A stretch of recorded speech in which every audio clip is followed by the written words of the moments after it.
For over a century, the Watchtower controlled the flow of information. They decided what members could read, believe, and question. But something changed. The rise of the internet didn't just connect people, it awakened them. As cracks began to form, the governing body issued dire warnings. They condemned the internet, calling it Satan's tool, part of this wicked system of things. They told Jehovah's Witnesses to stay away, to avoid apostate lies and spiritual poison. But it was too late. The internet didn't just knock on the door. It kicked it down. And what followed was the one thing the Watchtower never prepared for: digital apostates, informed, connected, and unafraid. This video brings together all the most important investigations, interviews, and insights published on this channel throughout 2024. Whether you're new here or you followed from the beginning, this is the full picture. A deep dive into how the Watchtower's grip was broken piece by piece. Welcome to the turning point. Buckle up as we dive into this biggest challenge that the Jehovah's Witness is facing ever. It's the nightmare of the Jehovah's Witnesses sect. The information age has unleashed a silent revolution, exposing cracks in this once impervious wall. This episode dives into how digital technology is reshaping one of the most secretive religious movements in modern history. We uncover the devastating effects of leaks, online communities, and global connectivity on the survival of Jehovah's Witnesses. For decades, Jehovah's Witnesses controlled the flow of information. Members were warned never to research outside Watchtower publications. But then, the internet happened. Ex-JWs shared their stories, court records were exposed, and members started waking up. Let's look at the fact check. 65% of former Jehovah's Witnesses cited online research as a key factor in leaving their faith. Source: Exit until 2022. One former JW said, "One video, one article, one leaked document, that's all it took to wake up." So while many were exposed to this information in combination with other reasons, I conservatively estimate 700,000 left primarily because of information found online. And this is conservative because the number is probably higher than that. Now, COVID-19 was more than a global crisis for the Jehovah's Witnesses. It was a test of their resilience and control. Kingdom halls were shut, in-person ministry halted, and members turned to the internet, a space their leaders had long condemned. The leaders have been calling the internet as spiritual pornography. They've repeatedly warning against this tool of Satan, but this is what they tend to during the breakout of COVID-19. Let's look at the last lockdown's impact on the Jehovah's Witnesses.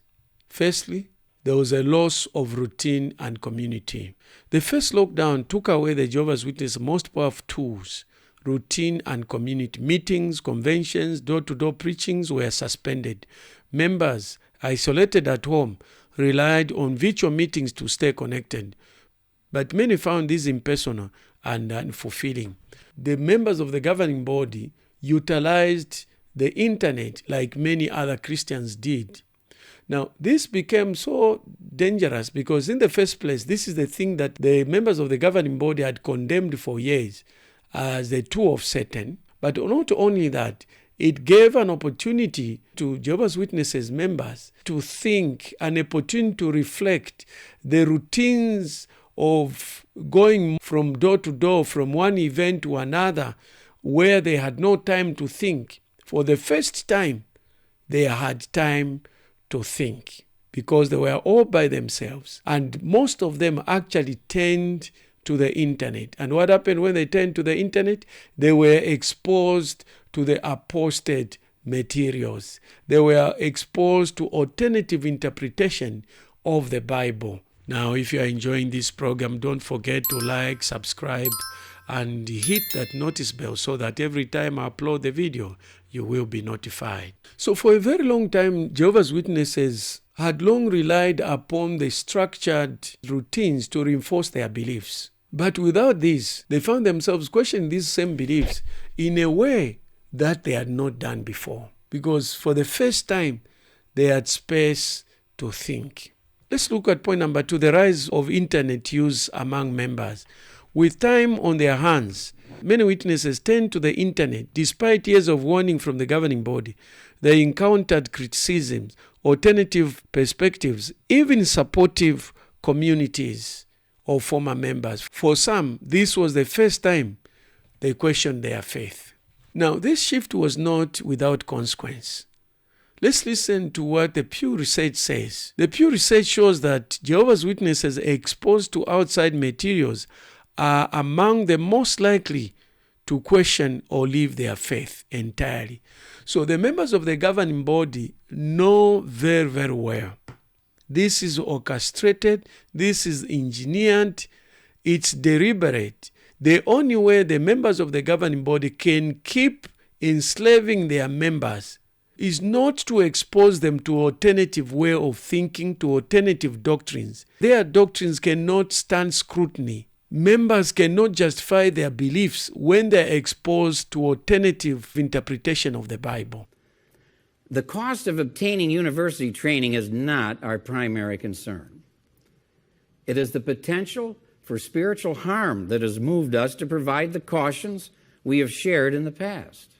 All too often, our young people have met with spiritual disaster, especially after leaving home and living on a university campus.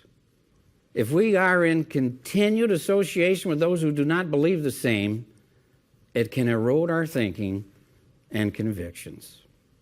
That's why they've carefully orchestrated a system of control that makes them to tell the members, firstly, that they alone have the truth, they are walking in the truth. But have you ever asked a similar question? Maybe when you were just coming into the truth? Let's be quite frank. Over the last few years, we've had a few changes with regard to the events that occurred during the Great Tribulation. And if you've been in the truth for a while, sometimes it's a bit hard to remember, was that what we used to believe, or is this what we believe now? Many of our brothers have no trouble accepting the fact that Jehovah will forgive the sins they committed in their ignorance before they came to a knowledge of the truth. Meaning that anything else is not truth. And not only that, they make sure that the members are not exposed to other literature they call spiritual pornography. Some have felt that spending time with non-believers in a university setting is no different than working secularly with those who do not share our beliefs. It is one thing to work on a job with others and quite another matter to immerse oneself in an institution of learning. We are to be careful that this system does not mold or shape our thinking. Higher learning can easily influence thinking and attitudes. Elders in congregations that are in close proximity to universities are well aware of the repeated scenario of parents coming to the Kingdom Hall with a child that they're dropping off to attend the nearby university. Sadly, often in a few weeks or months, the child begins missing meetings. And not too long into the school year, he totally disappears. My question is, who dropped them off at the university? And also, they make sure that they are not exposed to the internet. They control their thinking. We must know Jehovah well. That means knowing his thinking on matters. We should welcome such an examination and make any necessary changes. For example, let's read 1 Corinthians chapter 15 and verse 33 together. Here we read, "Do not be misled. Bad associations spoil useful habits." As familiar as that principle is, can you think of an area in your life where it's difficult to apply? This may require us to ask additional questions of ourselves. Are we letting in bad association through social media? Perhaps we can think of another way bad association.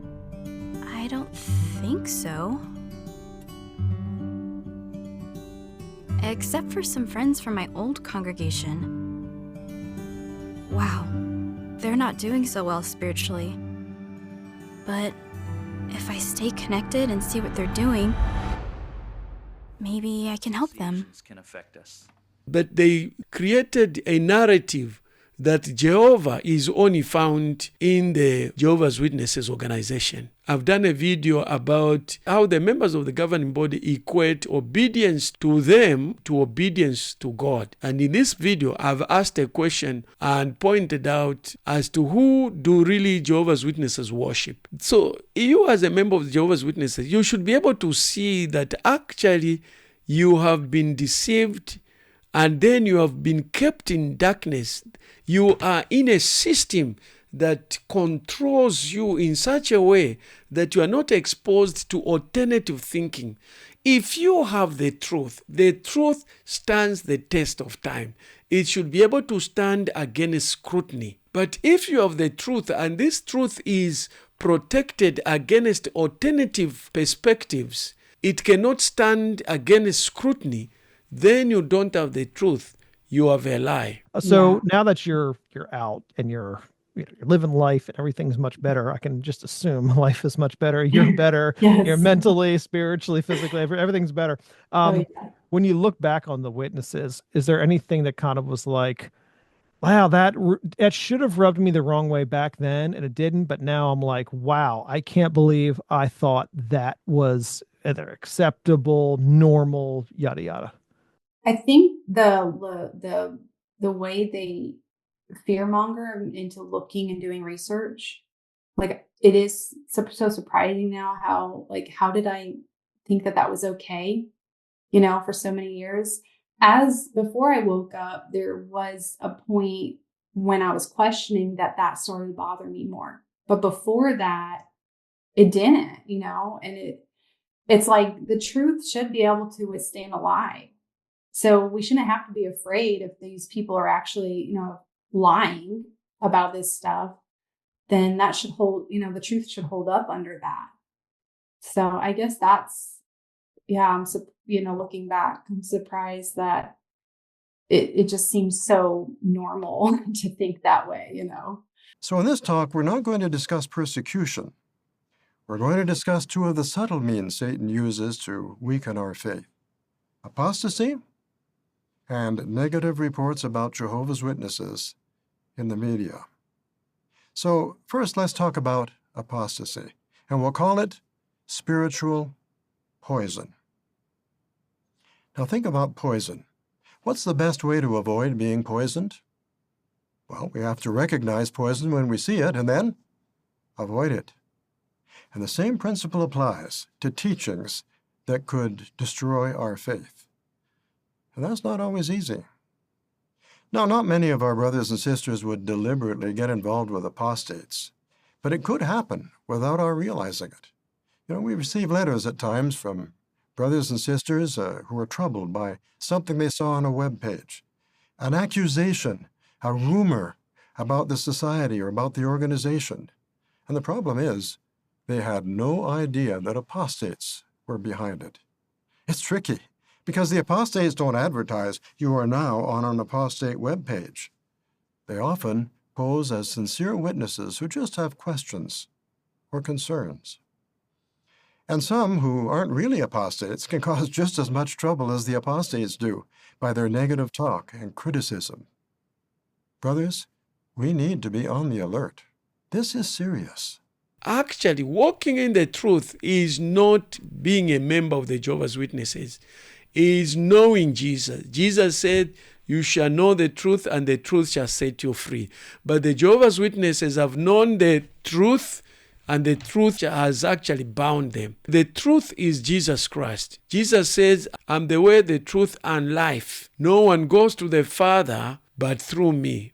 In other words, without Jesus, you don't have the truth. Without Jesus, you don't have life. Without Jesus, you cannot go to the Father. You don't know the way. And the Jehovah's Witnesses have deliberately underplay the role of Jesus in their members' lives. But if you read the New Testament is actually all about Jesus. Obeying Jesus, honoring Jesus is equated to honoring God. They preached Jesus, they obeyed Jesus, they taught Jesus, they were baptized in the name of Jesus. Some of you may not know that the word Jehovah does not appear in the New Testament, but the Jehovah's Witnesses have actually inserted it so many times. What appears in the New Testament is the word Lord. Characteristics of cults is that always they control the flow of information. They are autocratic, centralized, and they control the flow of information. I have done a video on characteristics of cults. Now, the Jehovah's Witnesses did just exact that, being a cult that they are. They control the information. They control what members read, what they watch, and every aspect. As this former JW says, Jehovah's Witnesses control every aspect of your life. The organization had so many strict rules, and you found them so difficult to follow, just not being able to read other material or the way you dress, all that stuff. But there are 8 million Jehovah's Witnesses in the world, right, supposedly. Mm-hmm. So most of them, I guess, are fine with those strict rules. When you really understand to the level that Jehovah's Witnesses are micromanaged in every aspect of their life and how controlled they are, even though they'll say that they're not and they have all their personal freedoms, you don't. Like, you are so controlled and so micromanaged. It literally is like, they talk so much about, the new system coming in paradise. Like, it's actually here, right? You're just trapped in purgatory right now. You're trapped in hell. Get out of there and you can actually have, some joy and happiness, right? And get that out of your life before it's too late. The saddest part is all these people are putting off having a happy life for some future paradise to come. They are very, very controlling. The strategy from the rule book of all oppressors is that they controlled information. Even during slavery, they made sure that the slaves, black slaves, especially in America, did not know how to read and write. Control of information. So the Jehovah's Witnesses were able to control information in the last century successfully. The printing and the distribution of materials has been the backbone of the Watchtower Society. And because they were able to control the information, they were able to control the narrative. But today, they are doing it in futility. They've put up all sorts of publications about being aware of apostate materials. They've shouted from rooftops about apostate materials. Let's listen to Stephen Lett speaking about not hearing the voice of the stranger. Jehovah's sheep do not hear the voice of the stranger. I wonder who the stranger is, if not the governing body itself. The theme for this program is, as Jehovah's sheep reject the voice of strangers. Verses 4 and 5. When he, that is the shepherd, has brought all his own out, he goes ahead of them, and the sheep follow him, because they know his voice. They will by no means follow a stranger, but will flee from him, because they do not know the voice of strangers. So what's the implication? Obviously, even now, Jesus fully trusts the faithful slave. And all of us, even individual members of the governing body, should do the same. But what does the voice of strangers say on this subject? Don't trust the faithful slave. He will mislead you. And who often have the loudest voice promoting this false message? Apostate. For decades, this strategy was effective. Few members dared seek outside perspective. But the internet has disrupted this monopoly on information. Today, many witnesses with a smartphone can access alternate interpretation of their faith or connect with those who have left the organization. So despite what the members of the governing body have said and preached against apostate information, the members are actually watching even this channel and many others that are very critical of the Jehovah's Witnesses teachings. A lot of the members of the Jehovah's Witnesses are watching. In 2021, Pew Research found that only 16% of Jehovah's Witnesses retain their faith after leaving their parental household, the lowest retention rate among major religions. Let's now look at online communities and the role they've played in pending collapse of the Jehovah's Witnesses. The internet hasn't just exposed secrets, it has empowered those who left to find their voices. Ex-JW communities online have become lifelines for people recovering from years of indoctrination. The r/ex-JW subreddit has grown from 20,000 members in 2015 to over 100,000 in 2024. On YouTube, channels like Lord Evans have amassed 1,000 subscribers, generating millions of views. On TikTok, the hashtag ex-JW has gathered over 250 million views. Former witnesses use these platforms to share their stories, debunk doctrines, and support those still inside. One former member said, "For years I thought I was alone. Then I found r/ex-JW, and suddenly I had a network of people who understood exactly what I went through." Another former member said, "Seeing people share their stories on TikTok gave me the courage to live. I'm no longer afraid." Let's now look at the governing body's struggle to contain the digital tide. The governing body is acutely aware of the internet's power to undermine their control, their response, condemnation, and fear-mongering. Many of us know why the governing body of the Jehovah's Witnesses actually is so afraid of the internet's power, because they've controlled the narrative, they've controlled the information. JW has grown on the backbone of information monopolization. Now, they were able to deceive many because they controlled the narrative. Now, they've lost total control of that power. And that's why now they are shouting and crying and standing on the rooftops of condemning the internet as of the world as Satan's. Why? Because they've lost control. Here's a clip from JW Broadcasting emphasizing just what I'm talking about. So don't be bogged down with these apostates, and be careful on the internet. We were talking about that this weekend with friends. Oh, my word, how many times did I tell you, be careful? You know, going here, going there, they'll suck you in. See, with some of this stuff, it can seem so innocent. We're just warning you that all we can do is admonish. Stick with what we have authorized. You'll be safe. But how can they call it Satan's tool when they themselves are using it? Which means they're also sinning. They're also using the tool of the devil. Remember this hilarious statement by one of the members of the Jehovah's Witnesses when he was talking about the newly introduced younger members of the governing body. And he said, "Younger brothers have been appointed on the governing body. Now, I know what you're all thinking. 2 new ones, how old are they?" We know. You're not Googling now, but you will be. A Pew Research survey found that 35% of witnesses aged 18 to 29 reported questioning their beliefs after encountering critical material online. TikTok analytics show that content tagged #ex-JW receives more engagement than official JW social media campaigns. Once considered one of the fastest growing religions, Jehovah's Witnesses are now facing an unprecedented exodus. But how did we get to this point? And what has been a major factor in the global expansion that Jehovah's organization has experienced? In 1943, we were preaching in 54 lands, and the number of publishers was still relatively small. Jehovah blessed their hard work and zeal. In just 5 years, the number of publishers worldwide nearly doubled.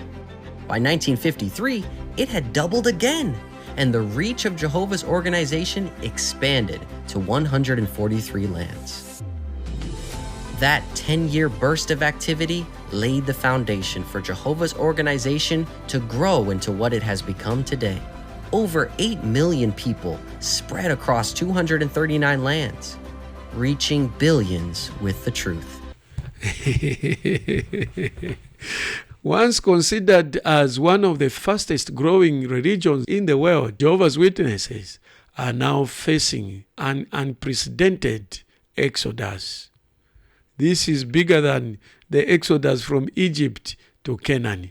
According to the official Watchtower data, global baptism dropped by 15% between 2019 and 2023, despite an aggressive push to maintain growth. Internet estimates suggest a net loss of active members in multiple regions, including North America and Europe. If we look at export analysis, here we find the following. A scholar saying, the Witnesses' strict policies on education, social interaction, and independent thought are increasingly at odds with modern values. The internet simply amplifies this dissonance. So what is the future of this global empire? We know it will hang around for quite some time, but it has lost its power forever. It is never to be the same. Remember the days of the Catholic Church in the medieval ages was the most powerful, reached its peak of power in the 12th century. After that, it has never remained the same. It may claim to have the highest number of followers, but it has totally lost its power. The downfall of the Jehovah's Witnesses is actually worse. The information age has brought transparency to a religion once cloaked in secrecy. Every leak, every online forum, every TikTok post accelerates the collapse of a system built on control. But will the Watchtower adapt to survive in the world where information is power? Or are we witnessing the irreversible decline of one of the world's most insular religious organizations? If you have enjoyed this program, don't forget to like, subscribe, and hit that notice bell so that every time I upload a new video, you will be notified. I also want to find out, what do you think? Do you think the Jehovah's Witnesses is actually going to recover and start growing? Let me know what you think about the mass exodus of members of the Jehovah's Witnesses in their thousands.